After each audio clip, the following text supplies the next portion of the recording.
ನಮಸ್ಕಾರ ರೀಪಾ, ಎಲ್ಲ ದೊಡ್ಡ ಮಂದಿಗೂ ಹೆಂಗದಿರಿ? ನಾನು ನಿಮ್ಮ ದೀಪಾ ಗೌಡ. ಇವತ್ತಿನ ದಿನ ರೀ ಉತ್ತರ ಕರ್ನಾಟಕದ ಸ್ಪೆಷಲ ಹತ್ತರಿಕೆ ಪಲ್ಯ ಮಾಡತ್ತೇನಂತ. ನಮ್ಮ ಉತ್ತರ ಕರ್ನಾಟಕದ ಕಡೆ ನೀವು ಬಂದ್ರಂದ್ರೆ ಈ ಹತ್ತರಿಕೆ ಪಲ್ಯ ಯಾರಿಗೆ ಗೊತ್ತಿಲ್ಲ ಹೇಳಿ ನೋಡೋಣ. ಅದು ಹಳ್ಳಿ ಕಡೆ ಭಾಗದಲ್ಲಿ ಬಂದ್ರಂದ್ರಿ ಎಲ್ಲ ಹೊಲಕ್ಕೆ ಹೋಗೋವ್ರ ಮನ್ಯಾಗ ಹತ್ತರಿಕೆ ಪಲ್ಯ ಅಂತ ಇರತೈತ್ರಿ. ಇದನ್ನು ತಿನ್ನೋದ್ರಿಂದ ರೀ ಶುಗರ್ ಲೆವೆಲ್ ನಾರ್ಮಲ್ ಬರ್ತೈತಿ ಮತ್ತು ಪಚನ ಕ್ರಿಯೆನೂ ಸರಿಯಾಗಿ ಆಕತ್ರಿ. ರಾತ್ರಿ ರೀ ನೀಟಾಗಿ ತೊಳೆದ ಆರಿಟ್ಬಿಟ್ಟಿನಿ. ಬೆಳಿಗ್ಗೆ ಅನ್ನೋ ಅಷ್ಟೊತ್ತಿಗೆ ನಮಗೆ ಫ್ರೆಶ್ ಆಗಿ ಈ ಸೊಪ್ಪ ಸಿಕ್ಕಿತ್ತು. ಅದ್ರಾಗ ರೀ ಎಳಿದಷ್ಟು ನಾ ಇಲ್ಲೇ ಸೋಸ್ಕೊಳತೀನಿ. ಒಂಚೂರು ಬಲ್ತಿತ್ತಂದ್ರೆ ಒಂಚೂರು ಕಹಿ ಆಗಿಬಿಡ್ತೈತ್ರಿ. ಈ ಸೊಪ್ಪಿನ ವಿಶೇಷತೆ ಏನು ಗೊತ್ತೇನ್ರಿ? ಈಗೇನು ಇದು ಭೂಮಿಯಾಗ ಇರ್ತೈತ್ಲ ಆವಾಗ ಇದನ್ನು ತೆಗಿಯುವಾಗ್ರಿ ಕುರ್ಪಿ ಹಚ್ಚೆ ತೆಗಿಬಾರ್ದಂತ ಕೈಲೇನೆ ಕೀಳ್ಬೇಕಂತ. ಕುರ್ಪಿ ಹಚ್ಚಿದ್ರೆ ಎಲ್ಲ ಎಲ್ಲಿ ಕಹಿ ಅಕ್ಕ ಅನ್ನೋದೊಂದು ಮಾತೈತ್ರಿ. ಇದೇನು ಕೀಳಾಕ್ರಿ ಬಾರ್ ಇರೋದಿಲ್ಲ, ಮೇಲೆ ಇರ್ತೈತಿ, ಅದಕ್ಕೆ ಕೈಲಿಂದನೇ ಬರ್ತೈತಿ. ಆದರೆ ಕುರ್ಪಿ ಮಾತ್ರ ಹಚ್ಚಬಾರ್ದಂತ ಮೊದ್ಲಿನ ಮಂದಿ ಹೇಳ್ತಾರೋ. ಇನ್ನು ನೀಟಾಗೆಲ್ಲ ಕಟ್ ಮಾಡಿರಿ. ಒಂದು ಫ್ರೈ ಪ್ಯಾನ್ ಎಣ್ಣೆ ಹಾಕಿ ಕಾಯಕ್ಕೆ ಇಟ್ಬಿಟ್ಟಿದ್ದೇನೆ ರೀ. ಸ್ವಲ್ಪ ಜೀರಿಗೆ ಸಾಸಿವೆ ಹಾಕಿ ಒಗ್ಗರ್ನಿಗೆ ರೆಡಿ ಮಾಡತ್ತೇನೆ ರೀ. ಒಂಚೂರು ಕಲರ್ ಚೇಂಜ್ ಆಗೋವರೆಗೂ ಹುರ್ಕೊಂಬಂದ್ಬಿಡೋಣಂತ.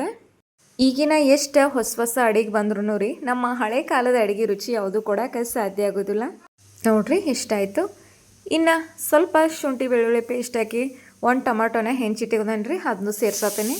ಹಂಗೆ ನೋಡಿದ್ರಿ ಈ ಸೊಪ್ಪಿನ ಪಲ್ಯ ಏನೈತಲ್ಲ, ಪಲ್ಯ ಮಾಡಿ ತಿನ್ನೋದಕ್ಕಿಂತ ರೀ ಹಂಗೆ ಬರೀ ಬಾಯಲ್ಲೇ ರೊಟ್ಟಿ ಕಡ್ಕೊಂಡು ತಿಂದ್ಬಿಡ್ತಾರೋ, ಅದು ಒಂಥರ ಟೇಸ್ಟಾಗಿ ಕೊಟ್ಬಿಡ್ತೈತ್ರಿ. ನೋಡಿರಿ ಸಾಫ್ಟ್ ಆಗೋವರೆಗೂ ಬಾಯಿ ಮುಚ್ಚಿಟ್ಟಿನಿ. ಇನ್ನು ಬಾಯಿ ತೆಗೆದು ತೋರ್ಸತ್ತೀನಿ ಎಲ್ಲ ಇಷ್ಟು ಅದಕ್ಕೆ ಸಿಕ್ಕಿತ್ತು. ಈ ಟೈಮ್ದಾಗ ನಾ ಏನು ಸೊಪ್ಪು ಬಿಡಿಸ್ಕೊಂಬಂದಿನಲ್ರಿ, ಎಲ್ಲ ನೀಟಾಗೆ ಕಟ್ ಮಾಡೀನಿ, ಅದನ್ನ ಇದಕ್ಕೆ ಸೇರ್ಸತ್ತೇನೆ ರೀ. ಇಲ್ಲಿ ನೋಡಿರಿ ಎಲ್ಲ ಸೇರಿಸಿಲ್ಲ, ಇನ್ನೊಂದು ಚೂರು ಬಾಕಿ ಇಟ್ಕೊಂಡೀನಿ. ಯಾಕೆ ಇಟ್ಕೊಂಡೇನಂತೀರೇನು ಅದನ್ನೆಲ್ಲ ಅಷ್ಟಕ್ಕೆ ಹೇಳ್ತಾನಂತ. ಇಲ್ಲಿ ನೋಡ್ರಿ ಎಲ್ಲ ಒಗ್ಗರಣೆ ಒಳಗೆ ಒಂದು ಮಸ್ತಾಗಿ ನಾವು ಮಿಕ್ಸ್ ಕೊಟ್ಟ ಒಂಚೂರು ಬಾಯಿ ಮುಚ್ಚಿ ಇಟ್ಬಿಡೋಣಂತ. ನೋಡ್ರಿ ಇಷ್ಟಾಗೈತಿ. ಇನ್ನು ಬಾಯಿ ತೆಗೆದಿಂದ್ರಿ ಒಂದೊಂದು ಅದಕ್ಕೆ ಮಸಾಲೆ ಐಟಮ್ಸನ್ನು ಸೇರಿಸೋಣಂತ. ಆದಷ್ಟು ಸಣ್ಣ ಉರಿ ಒಳಗೆ ಬೇಯಿಸ್ಕೊಂಬಿಡೋಣಂತ್ರಿ, ಯಾಕಂದ್ರೆ ಎಲ್ಲ ಹೊತ್ತಿ ಬಿಡ್ತೈತಿ. ಇಲ್ಲಿ ನೋಡ್ರಿ ಇಷ್ಟಾಯಿತು. ಇನ್ನು ಫಸ್ಟ್ ಸೇರಿಸೋದ ಗರಂ ಮಸಾಲ ಸೇರ್ಸತ್ತೇನೆ ರೀ. ಜೀರಿಗೆ ಕಾಳು ಮತ್ತು ಧನಿಯಾ ಪುಡಿ ರೀ ಯಾವಾಗೆಲ್ಲ ಹುರಿದ ಮುಂಚೆನೇ ಪುಡಿ ಮಾಡಿ ಇಟ್ಕೊಂಬರ್ತೇನೆ ರೀ. ಅದನ್ನೊಂದು ಚಮಚನ ಇಲ್ಲೇ ಸೇರ್ಸತ್ತೇನೆ. ಇನ್ನು ಒಂಚೂರು ಅರಿಶಿನ, ರುಚಿಗೆ ಎಷ್ಟು ಬೇಕಲ್ಲ ಅಷ್ಟೇ ಖಾರ ಸೇರ್ಸತ್ತೇನೆ ರೀ. ಒಂದು ಮಸ್ತ್ ಪೈಕಿ ರೀ ಮಿಕ್ಸ್ ಕೊಟ್ಬಿಡೋಣಂತ. ನೋಡಿರಿ ಇಷ್ಟಾಯಿತು. ನೀವು ಇಷ್ಟ ತಿಂತೇನಂದ್ರು ಇದಕ್ಕೊಂಚೂರು ಉಪ್ಪು ಹಾಕಿದರೆ ಇಷ್ಟ ತಿಂದರೂ ನಡೀತೈತಿ. ಆದ್ರೆ ನಾ ಇಲ್ಲೇ ಒಂಚೂರು ಬೇಳೆ ಸೇರ್ಸತ್ತೇನಂತ. ಯಾಕಂದ್ರೆ ಒಂಚೂರು ಅನ್ನಕ್ಕೆ ಮತ್ತು ರೊಟ್ಟಿಗೆ ಎರಡಕ್ಕೂ ಹೊಂದುವಂಗೆ ಸ್ವಲ್ಪ ಬೇಳೆ ಕುದಿಸ್ಕೊಂಬಂದೀನಿ ರೀ. ಮೀಡಿಯಮ್ ಬೇಳೆನ ಕುದಿಸಿದ್ದೇನೆ.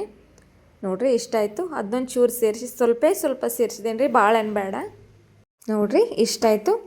ಇನ್ನು ಒಂದು ಅರ್ಧ ಗ್ಲಾಸ್ ಅಷ್ಟೇ ರೀ ನಾನು ನೀರು ಸೇರ್ಸತ್ತೇನೆ. ಬೇಳೆ ಮತ್ತು ಸೊಪ್ಪು ಎರಡು ಹದವಾಗಿ ನಮಗೆ ಒಂಚೂರು ಬೆಂದು ಸಿಗಬೇಕ್ರಿ. ಈಗಾಗಲೇ ಬೇಯಿಸ್ಕೊಂಡಂತ ಬಂದೇವಿ. ಹೌದು ಅಲ್ಲ ಸ್ವಲ್ಪ ಕುದಿ ಹತ್ತೈತೆ ಅಂದ್ರೆ ಕರೆಕ್ಟ್ ಆಗಿಬಿಡ್ತೈತಿ. ಇನ್ನು ರುಚಿಗೆ ಎಷ್ಟು ಬೇಕಲ್ಲ ಅಷ್ಟು ಉಪ್ಪು ಸೇರ್ಸತ್ತೇನೆ ರೀ. ಒಂಚೂರು ಸಕ್ಕರೆ ಸೇರ್ಸತ್ತೇನೆ ರೀ. ಬೆಲ್ಲ ಹಾಕಿದ್ರೂ ನಡೀತೈತಿ. ಇದೊಂದು ಚೂರು ರೀ ಸ್ವಲ್ಪ ಹೌದು ಅಲ್ಲೋ ನಮಗೆ ಕುದಿ ಹತ್ತಿಬಿಡ್ಲಿ. ನೀವು ಏನೇ ಹೇಳ್ರಿ ನಮ್ಮ ಉತ್ತರ ಕರ್ನಾಟಕದ ಮಂದಿಗೆ ರೀ ದಿನಕ್ಕೆ ಒಮ್ಮೆರ ರೀ ಜೋಳದ ರೊಟ್ಟಿ ತಿಂದ್ರೆ ತಲೆ ಅನ್ನೋದು ಗಿರ್ ಅಂತ ಹೋಗ್ಬಿಡ್ತೈತಿ. ಬೆಳಿಗ್ಗೆ ಮಾಡಿರಿ ರೊಟ್ಟಿ, ಮಧ್ಯಾಹ್ನಕ್ಕೆ ಮಾಡಿರಿ ರೊಟ್ಟಿ, ಒಟ್ಟು ಸಾಯಂಕಾಲ ಮಾಡಿರಿ ರೊಟ್ಟಿ, ಏನು ಬೇಕಪ್ಪ ಅಂತ ಕೇಳಿದ್ರೆ ರೊಟ್ಟಿ ಅಂತ ಹೇಳಿಬಿಡ್ತಾರೆ ನೋಡ್ರಿ. ಹೋಗ್ಲಿ ಬಿಡ್ರಿ, ಫೈನಲಾಗಿ ನಾವು ಎಲ್ಲ ರೆಡಿ ಮಾಡೀವಿ.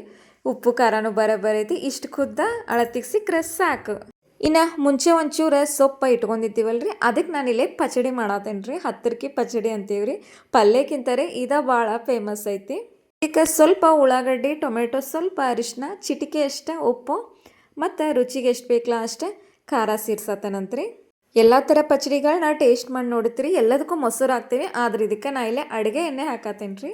ಇದೇ ಅಡುಗೆ ಎಣ್ಣೆ ಮೇಯ್ನ್ ನೋಡ್ರಿ. ಯಾಕಂದ್ರೆ ಈ ಎಣ್ಣೆ ಒಳಗೆ ರೀ ಎಲ್ಲ ಥರ ಮಿಕ್ಸ್ ಮಾಡಿದ್ರೆ ಮಸ್ತ್ ಪೈಕಿ ನಮ್ದು ಹತ್ತರಿಕೆ ಪಚಡಿ ರೆಡಿ ಆಗಿಬಿಡ್ತೈತಿ. ನೋಡಿರಿ ಎಷ್ಟು ಮಸ್ತಿಗೆ ರೆಡಿ ಆಯ್ತು. ಇನ್ನು ಜೋಳದ ರೊಟ್ಟಿ ಹತ್ತರಿಕೆ ಪಲ್ಯ ಜೊತೆಗೆ ಹತ್ತರಿಕೆ ಪಲ್ಯ ಪಚಡಿ ಕೇಳಿದ್ರೆ ಹೆಂಗೆ ಅನಿಸ್ತೈತಿ ಹೇಳ್ರಿ ನೀವು ನೋಡೋಣ. ನೋಡಿರಿ ಎಲ್ಲ ಒಂದು ಮಿಕ್ಸ್ ಕೊಟ್ಟಿಂದ ಫೈನಲಾಗಿ ಇಷ್ಟು ಪಚಡಿ ನಮಗೆ ರೆಡಿ ಆಯ್ತು. ಇನ್ಯಾಕೆ ತಡ ಮಾಡೋದು, ಬಿಸಿ ಬಿಸಿ 2 ಜೋಳದ ರೊಟ್ಟಿ ಇಟ್ಟಿದ್ದೇನೆ ರೀ, ಜೊತೆಗೆ ಹತ್ತರಿಕೆ ಪಲ್ಯ ಇಟ್ಟೇನಿ ಮತ್ತು ಪಚಡಿ ಇಟ್ಟಿದ್ದೇನೆ ರೀ.